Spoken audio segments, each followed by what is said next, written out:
The Alaskan winter is harsh. The days grow shorter until the sun doesn't come out at all. The temperature drops to -50 and nothing grows for months. Most animals hibernate to limit the need for food when it's so scarce, except for one little mammal. To survive the desolate Alaskan winter, one little botanist will turn to an unlikely tool to maintain the balance of life, death, and taxonomy.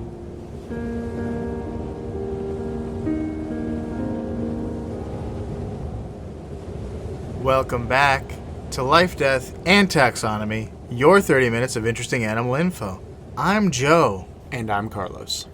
And today we're talking about the first mammal of Season 2. Yeah, first mammal in the second episode of Season 2. Third episode. Oh, yeah. If it has been said once, it's been said 1,000 times. That you're a mammal man? I'm a mammal man. And so you... in more ways than one. The ones that you're going to be major facts on, probably going to be mammals. Or axolotls. That's true. That was yours, too. There are a lot of mammals out there that you don't really think about. That's true. You like, oh, yeah, mammals, like a moose and a bear and a monkey, right? Yeah. No, there's like way more. You know, maybe I should nudie branch out a little bit. Oh. Spoilers. All right. So today... How dare you? I am going to be major... Facts. No, you're going to be major... No, I'm general info. You're general info and I'm major facts. Right, so I outrank you. Yeah, I suppose. Give us the taxonomical breakdown. Yeah, that's right. The taxonomical breakdown. Yeah, that's the one. All right, so we are talking about the collared Pika. Mm-hmm. Collared Pikachu. Yeah. I would not be surprised if those things are related. Pikachu is an electric mouse, so... Yeah. And this one has a lot of spunk and... But, as we're about to find out, in your taxonomical breakdown, this might be closer related to a bunny. Yes. All right, so let's go ahead and do this. Yeah. Kingdom Animalia. I'm not saying it. It's not a given. Phylum Chordata. Mm-hmm. Because this thing's got a spine. Yeah, so do I. Class Mammalia. Mm-hmm. So am I. So far, so good. So far, we're the same. Uh-huh. This is where we deviate. Order Lagomorpha. That's me. Really? Yeah. You're a bunny. Right for Easter time. Yeah, this does come out right around Easter. So, yeah. Lagomorphs are like rabbits, hares, and then these, the Pikas. Mm-hmm. So, that's just a primer for the cuteness you're about to experience. The family is Ocotonidae. The genus is Ocotana. Mm-hmm. And the species is Colaris. Okay. Colaris. One of the times we're talking about a specific species rather than an entire genus or more. Well, sometimes like we think, oh, we're going to do this one particular animal, and it turns out it is an entire... Like tardigrades is what? Tardigrades is a whole phylum. Yeah. And then leafcutter ants was like a whole family, I think, or a genus. Yeah, it might be. And then bowerbirds were like a whole order, or no, whole genus, I think. But anyway, Harry we're talking... Potter and the Order of the Bowerbirds. That would have been a lot more difficult to get out of the Chamber of Secrets if they had to deal with a bowerbird instead of a magical phoenix. Ooh, look at these blue things he's got. Look at this. As they're dying slowly from snake venom. All right. Spoiler alert. So, the Pika, Mm-hmm. the collared Pika in Yes. particular, there are a lot of different kinds of Pikas. Not up to and not including the Pokemon that it's based off of them, I suppose. So, just to give you something to work off of, picture the cutest mouse you've ever seen, Mm-hmm. and then I just want you to go ahead and double that cuteness, double down on that cuteness. So if you've got Stuart Little or Fievel in your head, I don't know what mechanism you use to double cuteness, but just do it. And you'll be pretty close to the collared Pika. They are kind of normal mouse sized. So they are about 7.5 inches long, which is a little more than half a foot. This is on the bigger end. So like half of a bowling pin? Sure. A cute bowling pin. Maybe like 2,500ths of the Empire State Building. Did I skip right over Measure Up? It's time for Measure Up. What is it? Is it called Measure Up? I think so. Okay. Is that what your segment is called? Yeah. Okay. But I was just going to wait for you to say some sizes. Oh, okay. And then give you... Or do you have anything else for the length? No. It's 20 centimeters, by the way. Okay. Yeah. Its weight is 7 cuteness ounces. Uh-huh. What do you got for that? It's about 160 grams. I got 200 grams for... Yeah, 160 was kind of like in between. I think maybe males and females are different weights. So an average of 160. We're actually going to talk about that as an odd thing about this animal in a bit. But it's about as heavy as a hockey puck. That's heavier than I would have thought. Yeah. Hockey puck or like a billiard ball. Those feel pretty heavy. Those are half a pound? Yeah. Yeah. Sure. Huh. If you had asked me, I would have said those are definitely... It's half the size of a bowling pin. That's like a... that's... With its tail.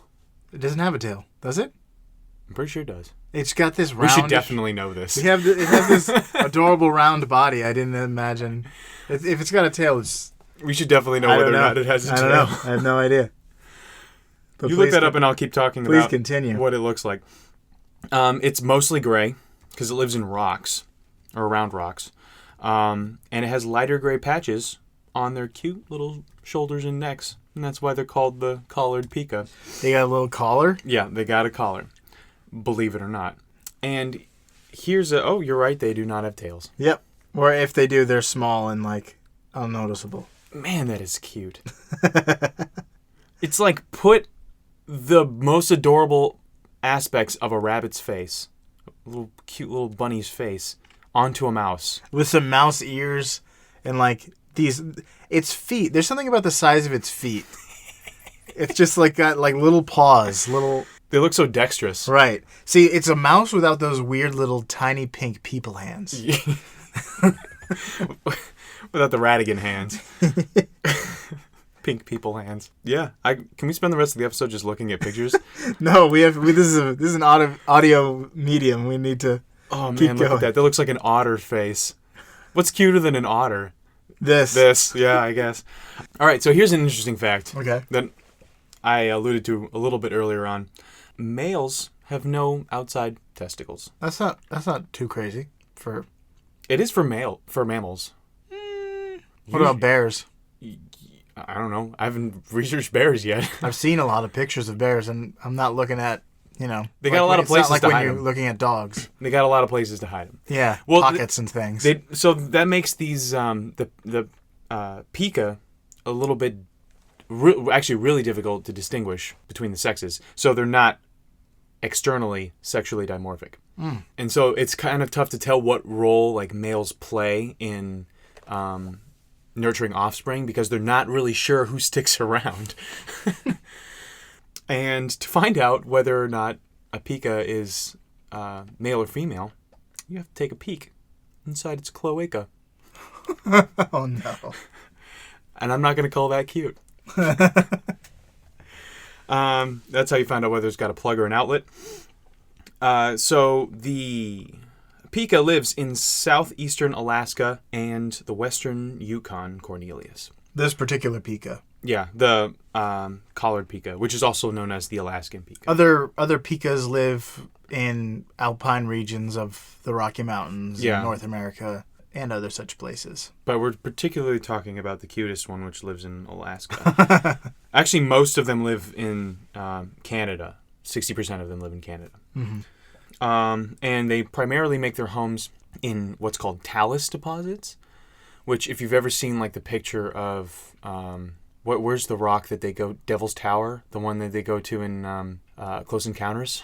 It's been a while. Okay. Just picture like a steep cliff looking mountain, and then at the bottom, rather than just like it leveling off at a 90-degree angle, there's like a slope of loose rocks. Like yes. Frodo and Sam climbing up Mountain Doom. Right, this is important. That's a talus deposit. I remember what the potato looks like. Yeah, it's kind of the central part of the movie. But so they make their home within these like kind of broken rock fragments from the cliff.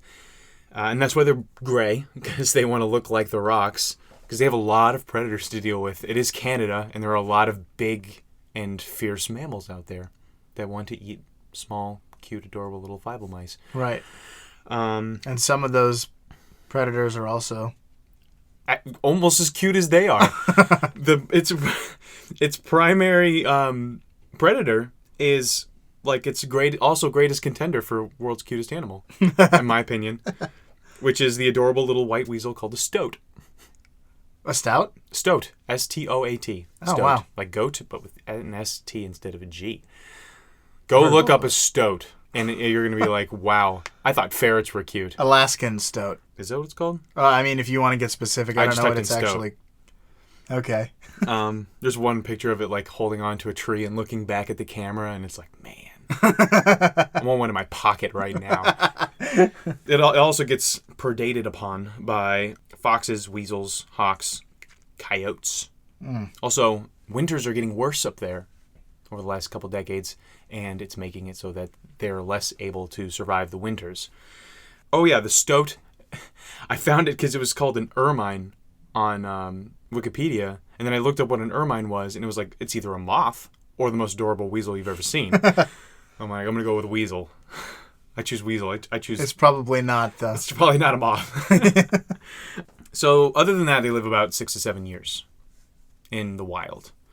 The Pika does. So, when they're living in the rocks, they build these big dens. They're actually pretty darn big. 30 meters in diameter. For a little tiny old mouse thing. Half a bowling pin. Makes 30... Yeah, that's what? That's 90 feet? Almost 100 feet? Yeah. Don't ask me. I'm an imperial man. Not as much as I'm a mammal man, but... A mammal imperial man.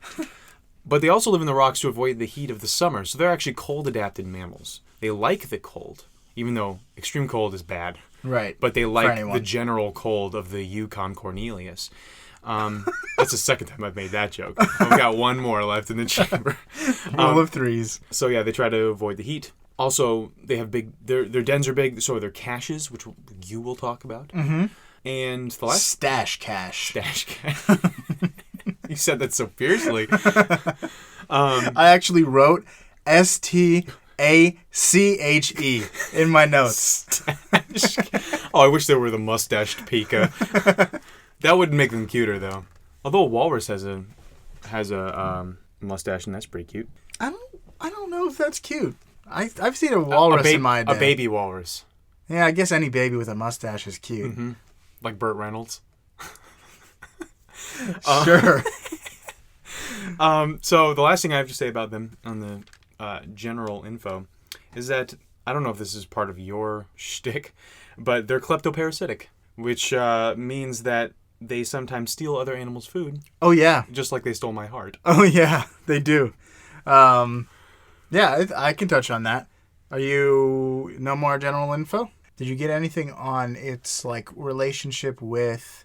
There's this large rodent-type creature that also gets predated upon by weasels and foxes and stuff, but it's bigger. And a full-grown one can actually drive off some of these, like, smaller predators.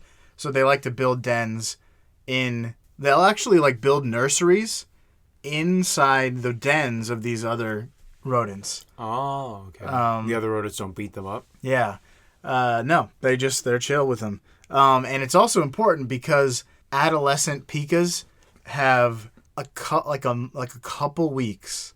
Like I forget how long they take to like reach maturity, but 1 year.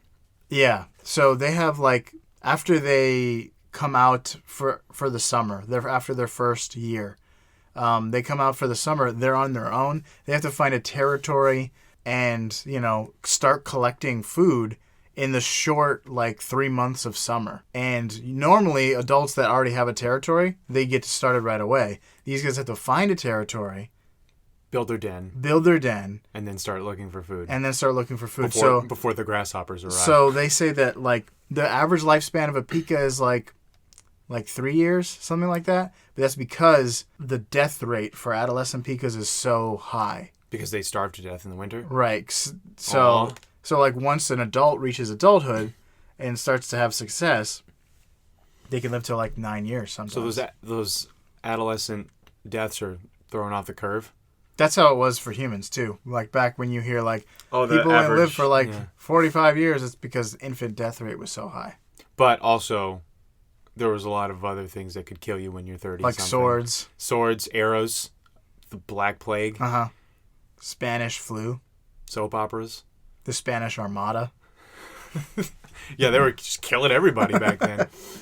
All right. So let's get into some major facts. All right. Ready? Mm-hmm. Unlike other Alaskan mammals, the collared pika does not hibernate. That sounds bad. It is, because he has this problem, right? All the checkers close in the winter, but the not sleeping pika still gotta eat. That joke made me drop my notepad. And by checkers, I mean there's no food to eat. So they spend the summer months collecting tasty grasses and sages, like I alluded to before. Like Checkers does. Right. Fresh ingredients. Probably not. Isn't that Papa John's? Yeah, I don't know. No, that's better ingredients, better pizza. Right. Papa John's. They have a second problem. Most grasses and sages don't last from the point they start collecting to the end of winter in March. I don't know if you've ever seen a leaf fall on the ground, but it doesn't take that long for it to turn brown and bad. I've seen A Bug's Life. Yeah. So that's my second Bug's Life reference too. So before we get into how they solve these problems, let's talk about how they like to live amongst each other. They live in neighborhoods, right? So they like to live near each other, but not too close. So they're kind of like Americans. Yeah, like I was gonna say, like rural, like humans. They have each one has one. What'd you call it? Not a den. Cache? Well, I called it a den. Okay, a den. So each one has They don't burrow. A den, yeah. Even if like they're mates, they're not monogamous. They'll just like, mate with neighbors. And part of the reason is because when they're collecting these stores for the winter, yeah, someone will come and just raid their stash, and then they die. Like Americans. In the Old West, I guess. Yeah, sure.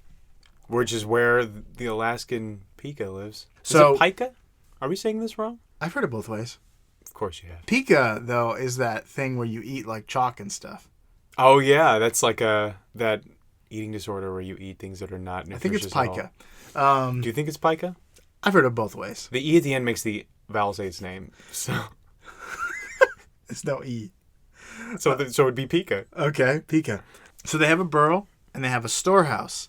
Part of the way that they start to solve this issue about food not lasting long enough is that they will take the shrubbery that they collect, and the grasses and the sages, and they'll put it in a storehouse, quote unquote, that's facing toward the sun so that it gets the most sun. So they lay this like hay bale that gets dried and cured by the sun.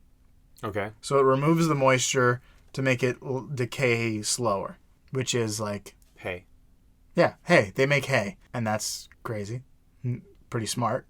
Pretty smart for a... So they start by making hay. Yeah. And they like create a temple of the sun, which rises with the equinoxes or the solstices and cures their hay. Yeah, exactly. And you've got summer days that are full on day all the time in Alaska. That's true. They have the midnight sun. Right.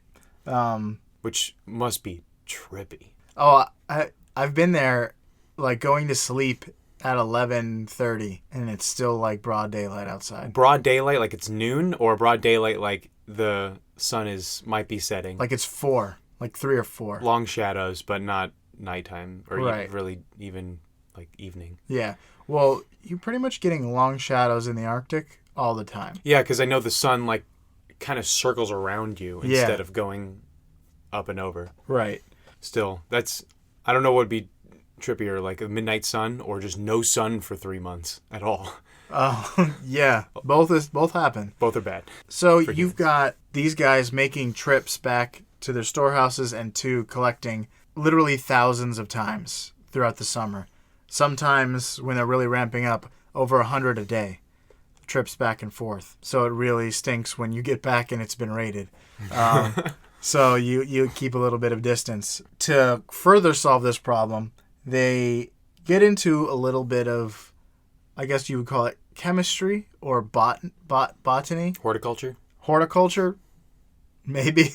Pikas like particular plants called mountain or alpine avens. That was quite a tongue twister. What? Pikas prefer particular plants. Yeah, they do. Avens, alpine avens.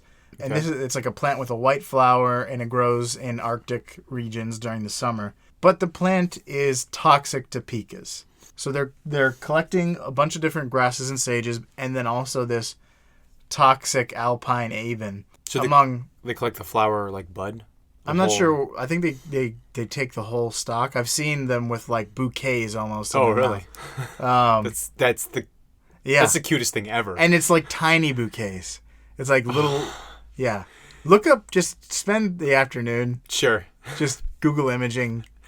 Just collared pikas. This little rabbit mouse with a bouquet in its mouth, just trying to find his papa in New York City. Anyway, the reason that these alpine avens are so toxic is because they're high in phenols, which is a highly acidic chemical that is like a germicide. And in fact, it can be found in like not antiseptics, but antibacterial products. Okay. So it kills germs and it kills bugs.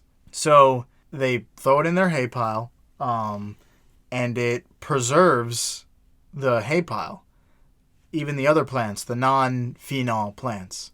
Okay, that sounds good. It preserves them from bugs, or also preserves them and just germs from and decay. Okay, things that would decay them. And they know this. And then, so let's say you're in your late winter, you're almost there, home stretch, but gosh darn it, you're out of sage and you're out of grass.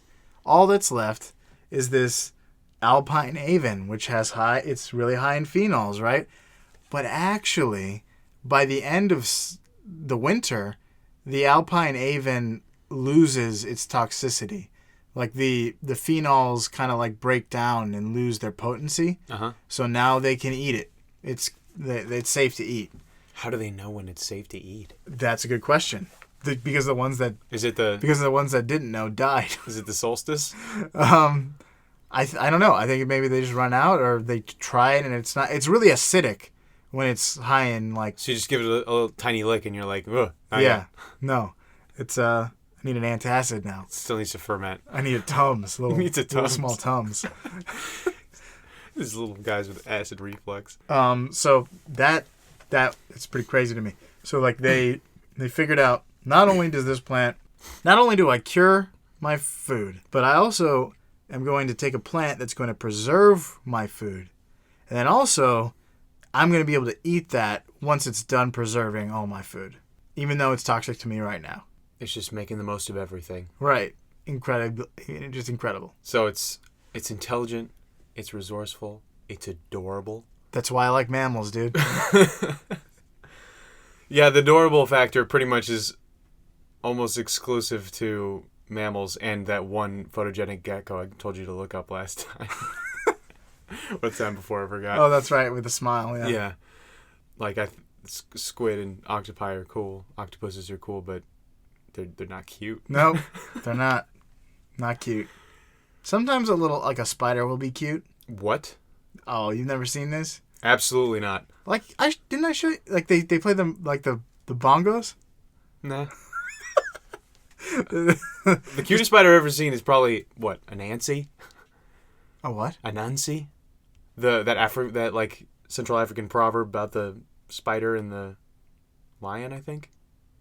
Anansi? Anansi the spider. Oh, wow. Never heard of it. Anyway. I saw an illustrated children's book about it, and it was a pretty cute spider. Okay. All right. So let's end the episode off on that deep cut. That's not that deep cut of a reference. It's like it's an African proverb. That's pretty. It's like Aesop's fables. It's like the What's tortoise that? and the hare. Kidding. I know. You gotta be kidding me. I am kidding. And speaking of hares, we're back to lagomorphs. We're back to the Pika. But yeah, that sounds like a good place to end it. Yeah. Just in time. Anyway, there's whether you're cute or your predators are cute, it's just the circle of life, death, and taxonomy.